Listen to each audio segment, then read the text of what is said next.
Hi friends, आज हम भारतीय अर्थशास्त्र का एक बहुत इंपॉर्टेंट टॉपिक पढ़ेंगे। टॉपिक का नाम है हमारे खाद्य प्रबंधन, जिसे अंग्रेजी में कहते हैं फूड मैनेजमेंट। तो इसके बारे में काफी डिटेल से चर्चा करेंगे। आप हमारे साथ बने रहें ताकि आपको इसके बारे में जानकारी हो सके। सबसे पहले ये देखें खाद्य प्रबंधन। खाद्य प्रबंधन क्या होता है? ये एक राष्ट्रीय प्रणाली होती है जिसके माध्यम से हमारे खाद्यान्नों की कमी का प्रबंधन किया जाता है।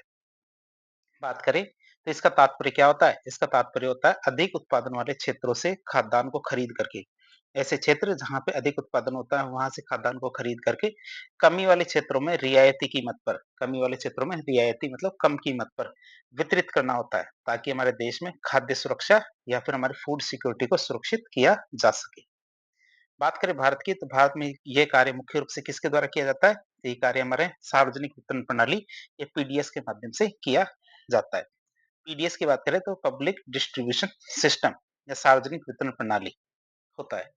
अब हम देखेंगे खाद्य प्रबंधन में केंद्र और राज्य सरकार की कौन-कौन सी जिम्मेदारियां होती है। तो खाद्य प्रबंधन ऐसा नहीं है कि केवल केंद्र सरकार की जिम्मेदारी है या राज्य सरकार की जिम्मेदारी है। ये दोनों की क्या है? संयुक्त जिम्मेदारी होती है, जिसमें क्या दोनों स्तरों की सरकारें सक्रिय रूप से भाग लेती है।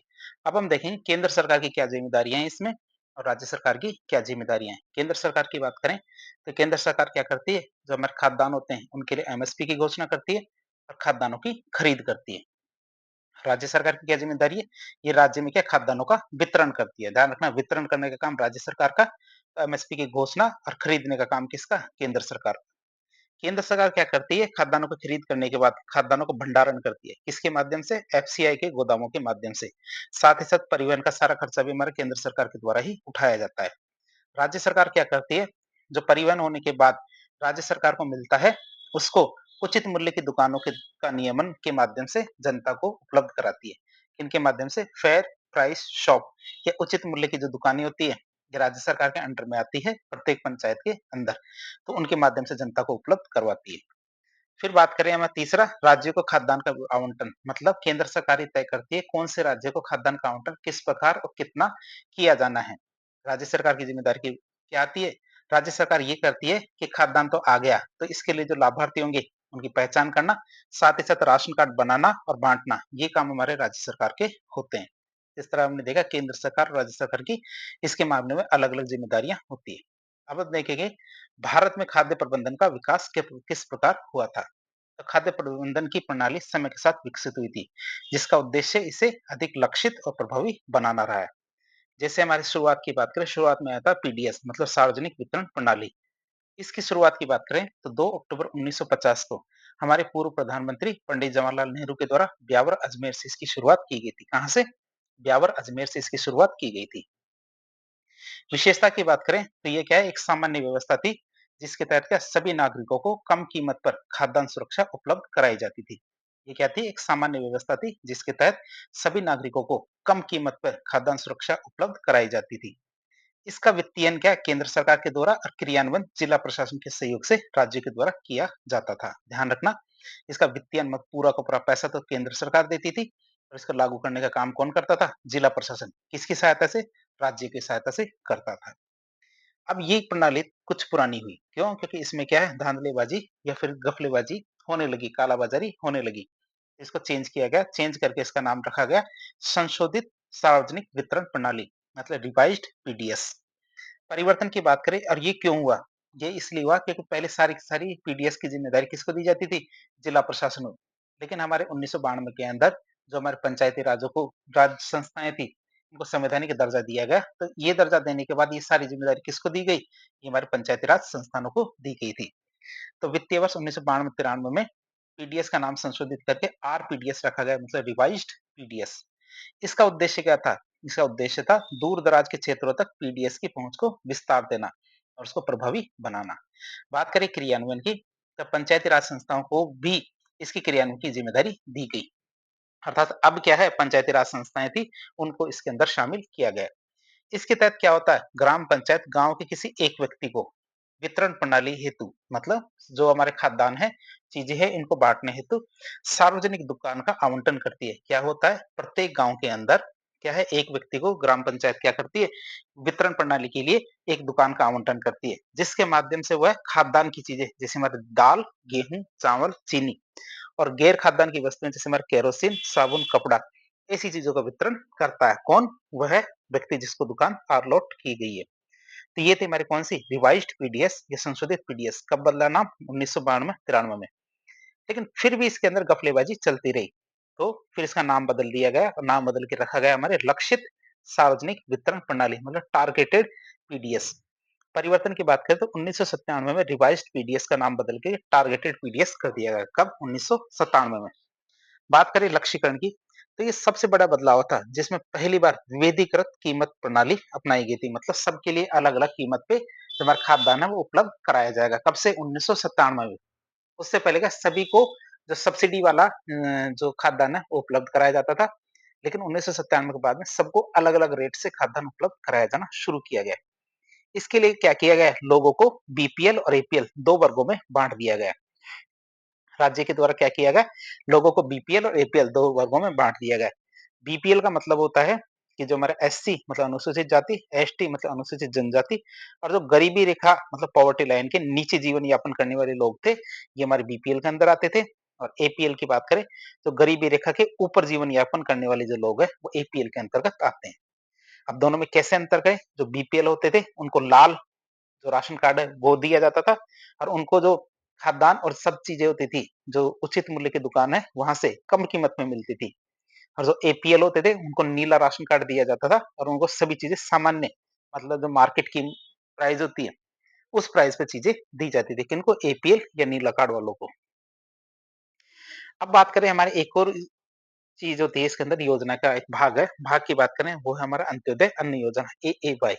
इसकी शुरुआत की गई 25 दिसंबर 2000 को। कब से? 25 दिसंबर 2000 को। बात करें इसकी तो यह भी हमारा टारगेटेड पीडीएस के तहत ही गरीबों में भी जो अत्यधिक गरीब है, गरीबों में भी कौन? जो अत्यधिक गरीब है, ऐसे लोगों को लक्षित करता है।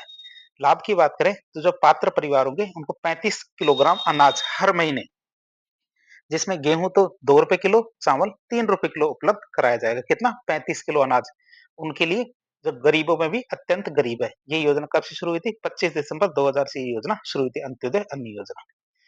फिर आता हमारा 2013 के अंदर राष्ट्रीय खाद्य सुरक्षा अधिनियम फूड सिक्योरिटी एक्ट 2013। बात करें ये कब से लागू रहा है? 5 जुलाई 2013 से इसको लागू किया गया।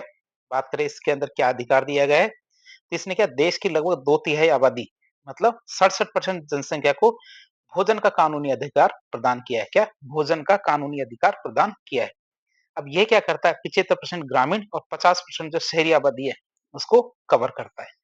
अब बात करें इसकी तो इसके अंदर क्या-क्या मिलता है? इसमें रियायती दरों पे प्रति व्यक्ति को 5 किलो अनाज हर महीने देने का प्रावधान रखा गया है। हर व्यक्ति के हिसाब से 5 किलो अनाज हर महीने देने का प्रावधान किया गया है, जिसमें चावल तो 3 रुपए किलो, गेहूँ 2 रुपए किलो और जो मोटा अनाज होता है जैसे हमारा बाजरा, मक्का तो ऐसे जो मोटा अनाज होता है ये 1 रुपए किलो की दर से दिया जाता है। यदि ये चीजें खत्म हो जाए, चावल, गेहूँ, मोटा अनाज ये खत्म हो जाए, तो खाद्य सुरक्षा भत्ता दिया जाएगा। मतलब खाद्यान्न की आपूर्ति न होने पर पात्र जो व्यक्ति होंगे, उनको खाद्य सुरक्षा भत्ता दिया जाएगा मतलब वो इसके हकदार होंगे। फिर अंत्योदय अन्न योजना का समावेशन की बात करें तो अंत्योदय अन्न योजना के जो अति गरीब परिवार हैं, उनको भी इसमें शामिल किया गया है और उनको पहले की भांति 35 किलो अनाज प्रति परिवार मिलता रहेगा इसके अंतर्गत। इस एक्ट के अंदर क्या है महिलाओं के लिए अलग से प्रावधान किए गए हैं। जैसे एनएफएसए 2013 में महिलाओं और बच्चों के लिए विशेष रूप से प्रावधान किए गए हैं। क्या-क्या? जैसे राशन कार्ड के मुखिया की बात करें, तो राशन कार्ड पर 18 वर्ष या 18 वर्ष से अधिक उम्र की जो महिला है, उसको परिवार के मुखिया के तौर पे क्या है नामित किया जाता है। लेकिन यदि परिवार में कोई भी महिला 18 वर्ष या 18 वर्ष की से ऊपर की नहीं है, तो परिवार में या फिर परिवार में कोई महिला ही नहीं है, तो ऐसी स्थिति में क्या परिवार का सबसे वरिष्ठतम सदस्य होगा, वो मुखिया के तौर पर नामित होने का प्रावधान किया गया है। मतलब महिला होनी चाहिए 18 या 18 से ऊपर की। यदि महिला नहीं है 18 या 18 से ऊपर की, तो जो वरिष्ठतम सदस्य होगा वह मुखिया बन जाएगा। मातृत्व लाभ की बात करें, तो गर्भवती महिलाएं और स्तनपान कराने वाली माताएं होती हैं, उनको गर्भावस्था के दौरान और बच्चे के जन्म के 6 महीने बाद भोजन के अलावा कम से कम 6,000 रुपए मातृत्व लाभ के रूप में दिए जाएंगे। अब हम देखेंगे सार्वजनिक रूप से पीडीएस तो दिया जाता है, पीडीएस दिया जा रहा है, लेकिन इसके अंदर बहुत सारी दिक्कतें आती है। दिक्कतों की बात करें तो इसकी प्रमुख चुनौतियां क्या-क्या है? तो पीडीएस प्रणाली में लीकेज, भ्रष्टाचार और अकुशलता इसकी प्रभावशीलता को कम करती है। जैसे पहला जो इसकी कमी की बात करें वो क्या है? गलत लक्ष्यीकरण और लीकेज। उसकी बात करें तो बीपीएल की सही रूप से पहचान ही नहीं हो पाती। जो वास्तविक गरीब है, बीपीएल है, ऐसे परिवार की पहचान में त्रुटियाँ होती है, जिससे या तो वे योजना से बाहर हो जाते हैं, जो असली है, वो तो बाहर हो जाते हैं और जो गैर पात्र लोग हैं, मतलब जो बीपीएल नहीं है, एपीएल है, वो इन योजनाओं का लाभ ले जाते हैं। जिस मतलब इंक्लूजन एरर और एक्सक्लूजन एरर, ये दोनों चीजें हो जाती है, जिससे क्या सब्सिडी लीकेज की समस्या उत्पन्न होती है। फिर फर्जी बीपीएल कार्ड बनवाना, बड़ी संख्या में नकली मतलब फेक और जाली राशन कार्ड जारी किए गए थे, जिनके माध्यम से क्या सरकारी खाद्यान्न का बड़े पैमाने पर दुरुपयोग किया गया था। तो उनके नाम पे क्या राशन उठा लिया जाता था। तो भ्रष्टाचार और कालाबाजारी की बात करें तो गरीबों के खाद्यान्न की कालाबाजारी की जाती थी। जो उचित मूल्य की दुकान थी, एफपीएस के जो डीलर होते थे, इनके द्वारा आवंटित खाद्यान्न को अवैध रूप से खुले बाजार में ऊंचे ऊंचे दामों पे बेच दिया जाता था। फिर बात करें उचित मूल्य की दुकानों पर भ्रष्टाचार, तो डीलरों के द्वारा वजन और माप में हेरा फेरी करके या फिर हमारे लाभार्थियों को उनको पूरा हिस्सा न दे करके जो हमारी भ्रष्टाचार हो रहा था। बात करें हमारे प्रशासनिक रूप से भ्रष्टाचार की, प्रशासनिक रूप से भ्रष्टाचार की बात करें तो केंद्रीय खरीद से लेकर राज्य के गोदामों तक, क्या केंद्रीय खरीद से लेकर राज्य के गोदामों तक खाद्यान्न की आवाजाही में प्रशासनिक स्तर पर भी बहुत सारी अनियमितताएं देखी गई है। समस्याओं की बात करें, हमारे भंडारण परिवहन की समस्या की बात करें तो एफसीआई के जो गोदाम है, उनके भंडारण की क्षमता कितनी है, अपर्याप्त है। जब हमारे एफसीआई के गोदामों की भंडारण क्षमता पर्याप्त नहीं है, जिसके कारण खाद्यान्न क्या खुले में ही पड़ा रहता है और यह नमी, कीट, चूहे, इनकी वजह से खाद्यान्न खराब हो जाता है। फिर परिवहन के दौरान चोरी, तो खाद्यान्न के परिवहन के दौरान बड़े पैमाने पर चोरी या फिर लीकेज की समस्या होती है। फिर गुणवत्ता के मुद्दे की बात करें तो घटिया स्तर के खाद्यान्न का वितरण किया जाता है, मतलब लाभार्थियों को कभी कभी नमी वाला या फिर घटिया स्तर का जो खाद्यान्न वितरित किया जाता है, जो उनके पोषण और स्वास्थ्य मानकों को भी प्रभावित करता है। ये हमारी कुछ कमियां हैं पीडीएस की। अब ऐसा नहीं है कि कमियां ही हैं, कमियों को हम दूर भी कर सकते हैं। जैसे पीडीएस की समस्याओं का समाधान कैसे कर सकते हैं, इसका प्रभावी समाधान होता है हमारे तकनीकी हस्तक्षेप से। बात करें तो इन चुनौतियों का समाधान करने के लिए भारत सरकार ने प्रौद्योगिकी और आधुनिकीकरण पे जोर दिया है। जैसे पहला उपाय है हमारे डिजिटल पहचान और प्रमाणीकरण, तो डिजिटल राशन कार्ड और आधार लिंकिंग की बात करें तो डिजिटल राशन कार्ड जारी किए गए और उन्हें लाभार्थी के आधार कार्ड नंबर से जोड़ा गया है, आधार कार्ड के नंबर से जोड़ा गया है। इससे क्या होगा, फर्जी कार्डों का उन्मूलन होगा और लक्षित वितरण सुनिश्चित होगा। फिर पारदर्शी परिवहन की बात करें तो जीपीएस वाहन सक्षम का प्रयोग करेंगे, मतलब परिवहन के दौरान चोरी या फिर डायवर्जन करते हैं, उनको रोकने के लिए ट्रकों में जीपीएस सक्षम ट्रैकिंग सिस्टम लगाए गए हैं, जिससे आपूर्ति की निगरानी वास्तविक समय में की जा सकेगी कि ट्रक इधर से उधर तो नहीं गया कहीं। फिर वितरण में पारदर्शिता की बात करें तो एसएमएस के द्वारा सूचित करना, उचित मूल्य की दुकानों के खुलने का समय, स्टॉक की उपलब्धता, खाद्यान्न में के आने की सूचना एसएमएस के माध्यम से क्या लाभार्थियों को सूचित की जाती है, जिससे पारदर्शिता बढ़ती है। फिर ईपीओएस मशीन की बात करें तो दुकानों पर इलेक्ट्रॉनिक पॉइंट ऑफ सेल उपकरणों का उपयोग किया जाता है, जहां पे क्या बायोमेट्रिक प्रमाणीकरण के बाद ही राशन जारी किया जाता है। तो वितरण में भी पारदर्शिता लाई जा रही। फिर नगद हस्तांतरण की पहल की बात करें तो पीडीएस में डायरेक्ट बेनिफिट ट्रांसफर डीबीटी की बात करें तो खाद्यान्न सब्सिडी को नगद में लाभार्थी के खाते में सीधे हस्तांतरित करने का विचार किया जा रहा है।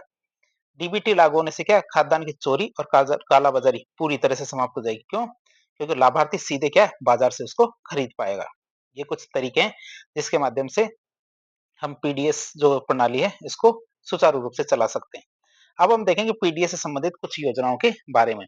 एक योजना हमारे ई सार्वजनिक वितरण प्रणाली ईपीडीएस, बात करें पूरा नाम इलेक्ट्रॉनिक पब्लिक डिस्ट्रीब्यूशन सिस्टम, ये इलेक्ट्रॉनिक सार्वजनिक वितरण प्रणाली कब शुरू हुई थी, ये हमारे 2013 में शुरू की गई थी। इसके शुरू करने का उद्देश्य क्या था कि पीडीएस की पूरी प्रक्रिया जिसमें खाद्यान्न का आवंटन है, भंडारण, परिवहन, उचित मूल्य की दुकानों पर वितरण, ये सारे काम इसमें शामिल किए गए। इन सबको क्या है, प्रौद्योगिकी का उपयोग करके सुव्यवस्थित करना, कैसे, ई पीडीएस के माध्यम से। अब बात करें इसके अंदर क्या क्या होगा, मतलब इसके प्रमुख घटक और उससे क्या क्या फायदा होगा उसकी बात करें तो ईपीडीएस के तहत बहुत सारे कार्य किए जाएंगे जो हमारे भ्रष्टाचार और लीकेज को कम करने में सहायक सिद्ध हुए हैं। जैसे पहला काम किया गया कंप्यूटरीकरण और डेटाबेस का निर्माण, तो राज्य के द्वारा पीडीएस की को पूरी तरह से कंप्यूटरीकृत कर दिया गया है। क्या, राज्यों के द्वारा पीडीएस को पूरी तरह से कंप्यूटरीकृत कर दिया गया है। लाभार्थी के डिजिटल राशन कार्ड बनाए गए हैं और एक केंद्रीय ऑनलाइन डेटाबेस में उसको इकट्ठा या संग्रहित किया गया है। फिर आता आधार लिंकिंग और जाली कार्डों का उन्मूलन। आधार लिंकिंग और जाली कार्डों का उन्मूलन की बात करें तो राशन कार्डों को लाभार्थी के आधार कार्ड से जोड़ा गया है। इससे क्या लाभ होगा, इसका इस आधार लिंकिंग के कारण क्या है लगभग 2.75 करोड़ जो जाली और जो डुप्लीकेट राशन कार्ड थे उनको रद्द कर दिया गया है इस वजह से, जिससे हमारे सब्सिडी लीकेज की संख्या में कमी आई है। फिर ईपीओएस मशीनों की बात करें, जो बायोमेट्रिक मशीन है उनकी बात करें तो उचित मूल्य की दुकानें एफपीएस पर इलेक्ट्रॉनिक पॉइंट ऑफ सेल मशीनें लगाई गई है। लाभार्थी क्या है बायोमेट्रिक प्रमाणीकरण के माध्यम से अपने हिस्से का खाद्यान्न प्राप्त कर सकता है, जिससे किसी और के नाम पर राशन उठाना ये चीज बंद हो गई। फिर ऑनलाइन निगरानी की बात करें तो खाद्यान्न स्टॉक वितरण और बिक्री का जो डेटा है वास्तविक समय मतलब रियल टाइम में ऑनलाइन उपलब्ध होता है, जिससे प्रशासनिक निगरानी और पारदर्शिता में सुधार होता है।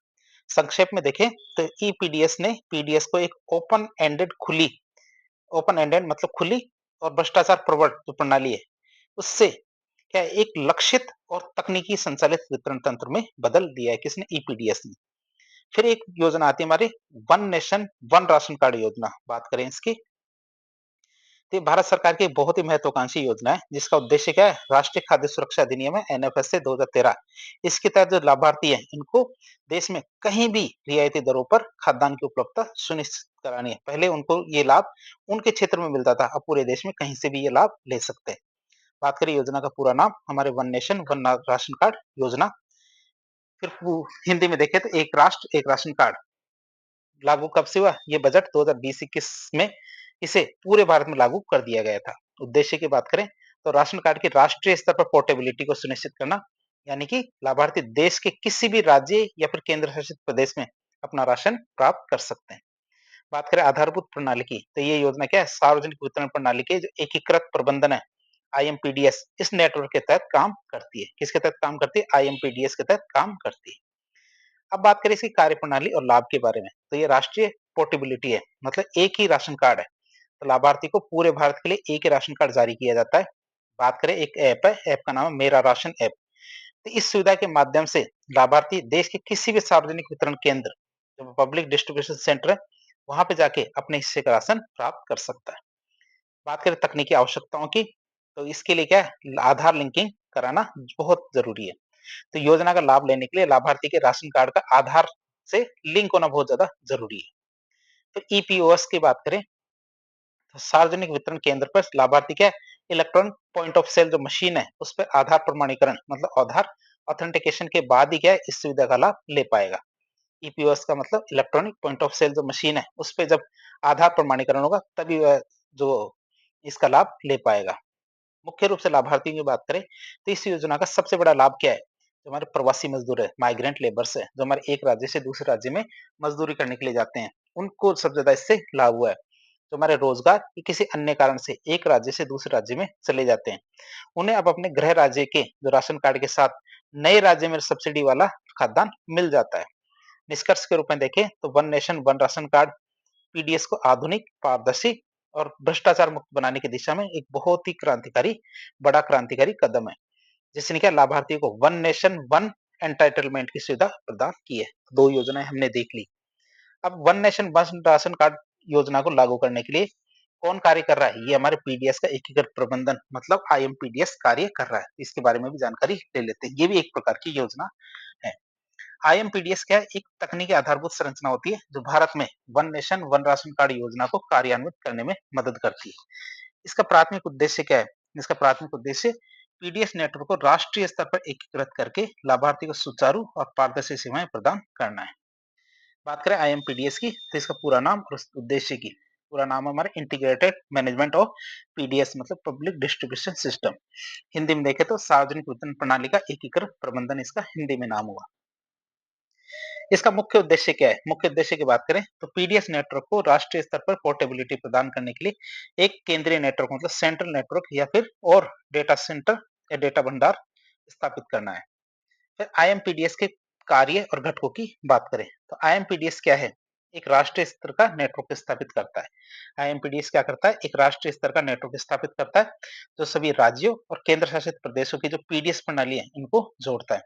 बात करें इसकी, इसके मुख्य रूप से 3 घटक है। पहला घटक आता है हमारा राष्ट्रीय पोर्टेबिलिटी मतलब नेशनल पोर्टेबिलिटी की बात करें तो आईएमपीडीएस का सबसे महत्वपूर्ण काम है one nation one ration card को सफलतापूर्वक लागू करना। जो हमारा one nation one ration card योजना है इसको सफलतापूर्वक लागू करना। और ये क्या करता है, ये सुनिश्चित करता है कि जो एनएफएसए का कोई भी लाभार्थी किसी भी राज्य या जिले की उचित मूल्य की दुकान से, मतलब एफपीएस की दुकान से आधार प्रमाणीकरण के माध्यम से अपना खाद्यान्न प्राप्त कर सके, चाहे उसका राशन कार्ड कहीं भी जारी किया गया हो। दूसरा इसका घटक आता है हमारे केंद्रीय data centre, central data repository की बात करें तो आईएमपीडीएस एक केंद्रीकृत ऑनलाइन डेटाबेस बनाता है। इस भंडार में क्या देश के सभी राज्यों के सभी पात्र लाभार्थी के सभी पात्र लाभार्थी के राशन कार्ड और आधार लिंक्ड डेटा को एक साथ संग्रहित किया जाता है। ये डेटाबेस क्या करता है, वास्तविक समय मतलब रियल टाइम में पीडीएस लेन-देन की ट्रैक करने में मदद करता है कि वास्तव में कहाँ कहाँ अनाज कितना बटा, कहाँ-कहाँ कितना-कितना आया। मतलब सभी लेन-देन की क्या ट्रैक करने में ये मदद करता है। तीसरा घटक आता है हमारा केंद्रीय निगरानी प्रणाली मतलब सेंट्रल मॉनिटरिंग सिस्टम। तो ये प्रणाली क्या है, राष्ट्रीय स्तर पर पीडीएस के संचालन की निगरानी को सरल बनाता है। ये क्या करता है, केंद्र सरकार को खाद्यान्न की उपलब्धता, वितरण की स्थिति और ईपीओएस मतलब इलेक्ट्रॉनिक पॉइंट ऑफ सेल उपकरणों पर होने वाले जो लेन-देन है, उन पर केंद्रीय नियंत्रण और पारदर्शिता बनाए रखने में सक्षम बनाता है। अब हम देखें आईएमपीडीएस के, जो हमने घटक तो देख लिए, अब आईएमपीडीएस का महत्व देख लेते हैं। आईएमपीडीएस ने पीडीएस प्रणाली में बहुत सारे सुधार किए, जैसे सरलता, सुगमता। तो इसने क्या लाभार्थियों, खासकर देखें तो प्रवासी श्रमिकों के लिए राशन प्राप्त करने की प्रक्रिया को और भी ज्यादा सरल बना दिया है। फिर लीकेज और भ्रष्टाचार में कमी की बात करें तो केंद्रीय निगरानी और ईपीओएस के माध्यम से होने वाले जो लेन देन है, इसकी लाइव ट्रैकिंग से क्या होता है, खाद्यान्न की जो कालाबाजारी और विचलन है, इसको प्रभावी ढंग से नियंत्रित किया जाता है। मानकीकरण की बात करें तो इसने क्या किया, राज्य की जो विभिन्न जो पीडीएस प्रणालियां हैं, इनको साझा तकनीकी मानक पर लाकर राष्ट्रीय मानकीकरण को सुनिश्चित किया है। तो इस तरह एक लेक्चर के जरिए हमने जो सार्वजनिक वितरण प्रणाली है, या फिर जिसे खाद्यान्न मैनेजमेंट या फूड मैनेजमेंट कह सकते हैं, खाद्यान्न प्रबंधन, उस टॉपिक को काफी डिटेल से जानने की कोशिश की। तो इस प्रकार के इन्फॉर्मेटिव वीडियो देखने के लिए हमारे चैनल से जुड़े। वीडियो पसंद आता है तो वीडियो को लाइक करें, चैनल को सब्सक्राइब करें, अपने दोस्तों के साथ शेयर करें। धन्यवाद।